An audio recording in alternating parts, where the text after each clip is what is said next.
What is up, guys? It's Puerto Rican Boy here, and this is part 2 of the Megaman Extreme playthrough. And now we're going up against Storm Eagle. Storm Eagle's weakness is Wheel Gator's power. However, I'm gonna go against Wheel Gator later on. And this is exactly the same stage for the most part. You know, when I first played Mega Man X, the first game, I thought you had to use the flamethrower to destroy the whatever it's called that you have to shoot. Let me see. Oh, wait, first I go for the energy tank. Oh yeah, if you played the original game, this game will be a breeze. Wait, let me show you that section. You know, you have to shoot that with your buster. I thought you had to use a flamethrower, but you don't. Yeah, at first I thought it was just because it was on Game Boy, but it's also in the original game. But you do not need the flamethrower. So, I guess I don't know what's the point of saying that. All it tells you guys is I'm stupid when it comes to Mega Man games. But yeah, I'm not really the best. However, I am kind of proud of how I went through this playthrough. I am kind of proud of the playthrough, and I was confident enough to get through this game because this game for me, like, the first playthrough took like 1 to 2 hours to get it to extreme mode, and then extreme mode is around an hour, maybe less. I'll check later when I look at the playlist. But yeah, this game is short. It's really short. If you play the original game, it's gonna be a breeze. You know, if you know all the bosses and stuff. Of course, now some of the bosses get different weaknesses, but that's about it. And of course, this is Storm Eagle's level, yeah. Also, this game also goes by a lot faster because I think your running speed is also increased.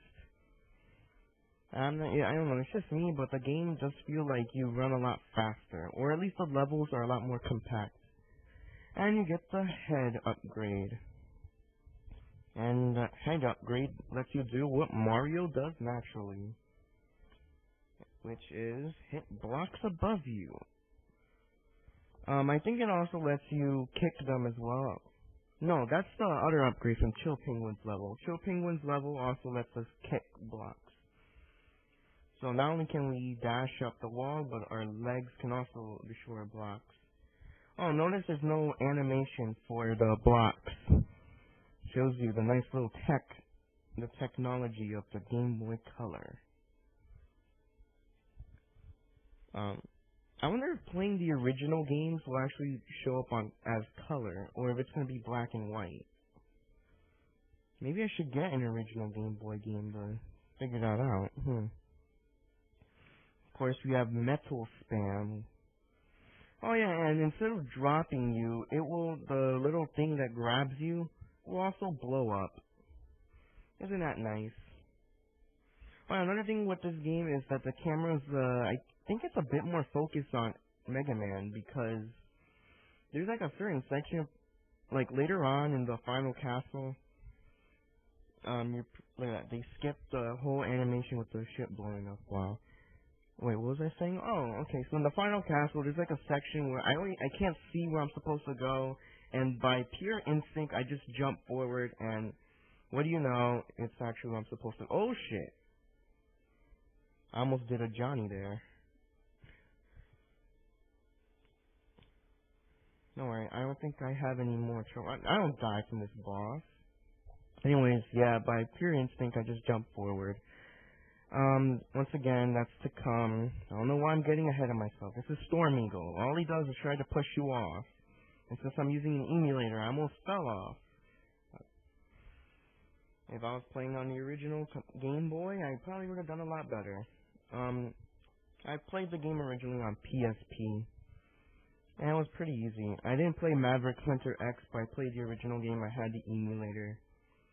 But then I updated my PSP without even knowing. I ended up ruining the game. The file was corrupted because the version I had it on had custom firmware, which you need to use the emulator, which is called the eBootloader.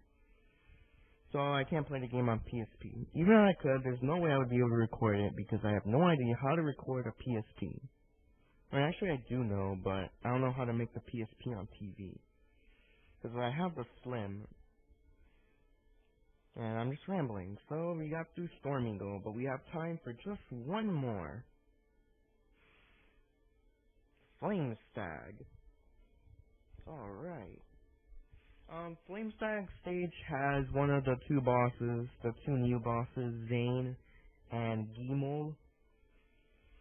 I'm not sure if I go against them. I'm not sure if I fight them here. I think I just fight them in the final castle. How the hell did I get hit? Of course, I'm being a really bad klepto, wow. And there's nothing. Wow, I could have sworn in the original game there was something. So I just went klepto. I just had a really bad klepto moment which just ended in me dying. So here I freak out, I'm like, shit, I have to get some help. But these guys, the guy is way too big, and pretty much he takes up the whole space and I needed to drop down to actually hit him. So now I lose even more health trying to go klepto for help.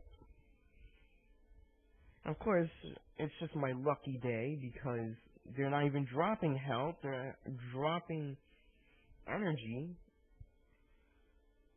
So I'm pretty much screwed. I probably should have went for the helmet and just kill myself to replenish my health, but nope.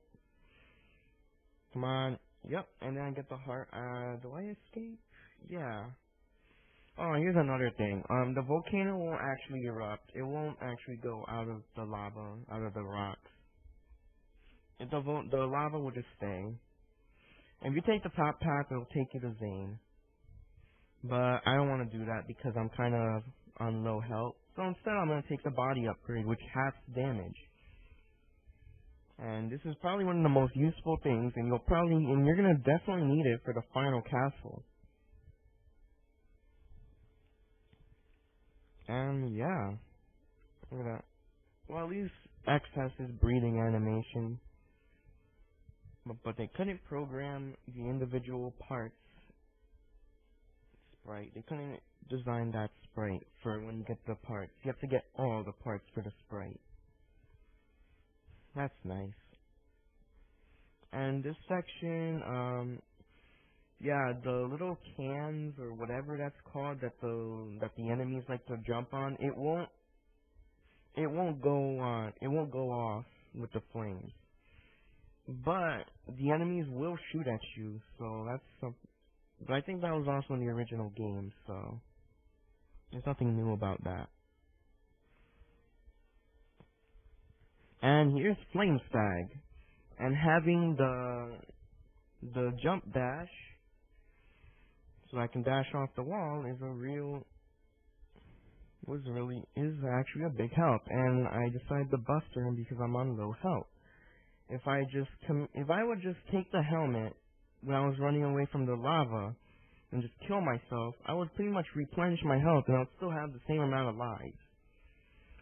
You'd think Flame Stag would be weak against the shotgun ice, but no. It's actually Storm Eagle's power.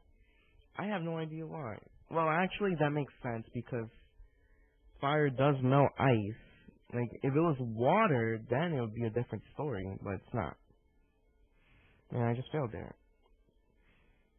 Wow, I don't know why I didn't use the power there.